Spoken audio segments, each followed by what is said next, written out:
అందరికీ నమస్కారం అండి. ఈరోజు నేను చేయబోతున్న వీడియో ఏంటంటే, మృదు స్వభావం కలవాడు ఆశ్రితుల చేత కూడా అవమానించబడతాడు. అవునండి. శ్రీమాత్రే నమః! శ్రీ గురుభ్యో నమః! లేట్ చేయకుండా వీడియోలోకి వెళ్ళిపోదామండి. నా వీడియోస్ కానీ నచ్చితే గనక లైక్, షేర్ అండ్ సబ్స్క్రైబ్ చేయండి.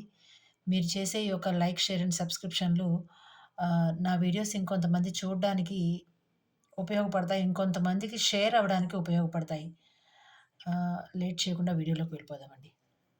మృదు స్వభావం కలవాడు ఆశ్రితుల చేత కూడా అవమానించబడతాడు. అసలు ఆశ్రితులంటే ఎవరండి? ఎవరైతే ఒకరి మీద ఆధారపడి ఉంటారో వాళ్ళని ఆశ్రితులు అంటారు. ఆశ్రయం ఎవరైతే కల్పిస్తారో వాళ్ళని ఆశ్రితులు అంటాం. అంటే ఆశ్రయం అంటే జనరల్‌గా ఉండడానికే కాదండి. డిపెండెన్స్ అంటాం కదా! ఎవరైతే డిపెండ్ అయ్యి ఉంటారో వాళ్ళని ఆశ్రితులు అంటామనమాట. ఈ ఎవరైతే మృదు స్వభావం కలిగి ఉంటారో వాళ్ళు ఆశ్రితుల చేత కూడా అవమానించబడతారంటే, మృదు స్వభావం. అసలు మృదు స్వభావం ఎందుకుండాలండి? ఇప్పుడున్న కాలమానం ప్రకారం మృదు స్వభావం అనేది అసలు ఉండనే కూడదు. ఉండాలి. ఎవరి దగ్గర? మన మనసుకి దగ్గరగా ఉండేవాళ్ళ దగ్గర కాదు. ఎవరి మనసులో అయితే మనం ఉంటామో వాళ్ళ దగ్గర మృదువుగా ఉండాలి. ఎందుకంటే సత్సంబంధాలు 2 పక్కలా బావుండాలి కాబట్టి, అప్పుడు మృదు స్వభావం ఉండాలి. ఏది మన మనసులో ఉండే వాళ్ళ దగ్గర కాదు. మనం ఎవరి మనసులో ఉంటామో వాళ్ళ దగ్గర. అంతే తప్ప అందరి దగ్గర మృదు స్వభావం అనేది పనికిరాదు. మొన్న ఒక వీడియోలో మనం చెప్పుకున్నాము. ఏదంటే అడవిలో తిరిగే ఒక పాము సైతము బుస కొట్టడం దాని నేచర్ అయిన, దాని స్వభావం అయిన బుస కొట్టడాన్ని వదిలేస్తే ఆఖరికి దారిన పోయే కుక్క కూడా కదిలించి కర్రతో కెలికి మరి దాన్ని చంపుతుంది. దీన్ని బట్టి ఏంటండి, దాని స్వభావాన్ని అది వదిలిపెట్టకూడదని అర్థమండి. ఈ వీడియో కొంచెం లెంగ్తీగా అయ్యేటట్టుందండి.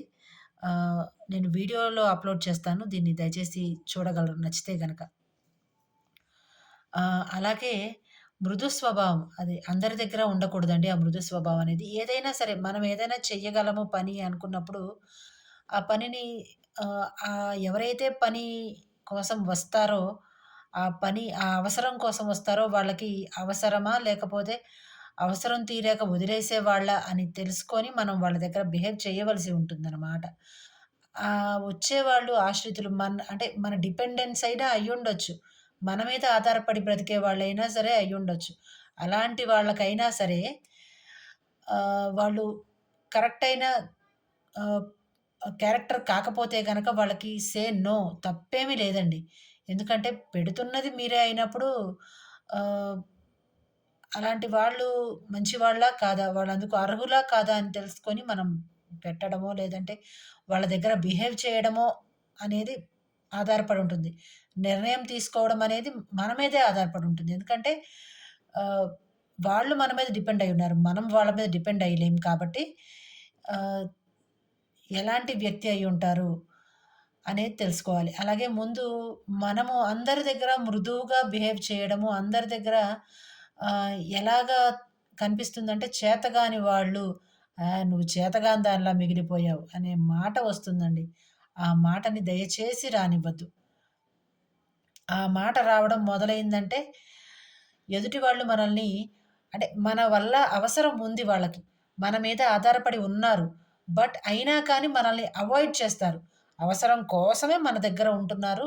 అదర్‌వైస్ దే ఆర్ అవాయిడింగ్ అస్ అనే విషయం మనం తెలుసుకోవాలి. అందుకే అందరి దగ్గర మృదు స్వభావం పనికిరాదు. అలాగే ఇంకొక విషయం ఏంటంటే, అందరిని మనం ఇంప్రెస్ చేయలేమండి. ఎందుకంటే మనుషులం కదా!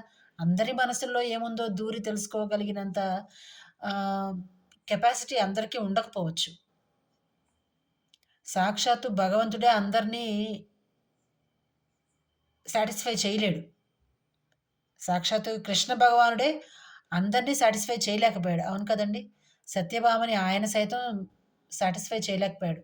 ఎందుకంటే ఆయన ఎప్పుడూ ఆవిడ కొంగు పట్టుకొని తిరిగినా కానీ, ఆవిడ ఏదో రకంగా ఆయన్ని చూసి అలుగుతూ ఉండేది. అట్లాగా అందరిని మనము సాటిస్ఫై చేయలేకపోతామేమో. అలా సాటిస్ఫై చేయలేము అని అనుకున్నప్పుడు సే నో తప్పేమీ లేదండి. ఈ రోజుల్లో చాలామంది ఈ సే నో అనే ఒక పదాన్ని నేర్చుకోవాలి. ఆ ఒక విషయాన్ని నేర్చుకొని తీరాలి.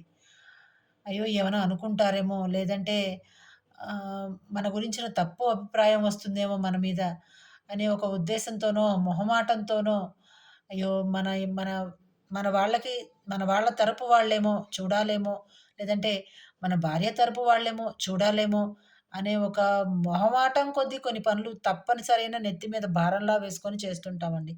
అలాంటి నెత్తి మీద భారమైన పనులు చేసుకోవద్దు. అలా భారం అవుతుంది అనుకున్నప్పుడు సే నో తప్పు లేదు.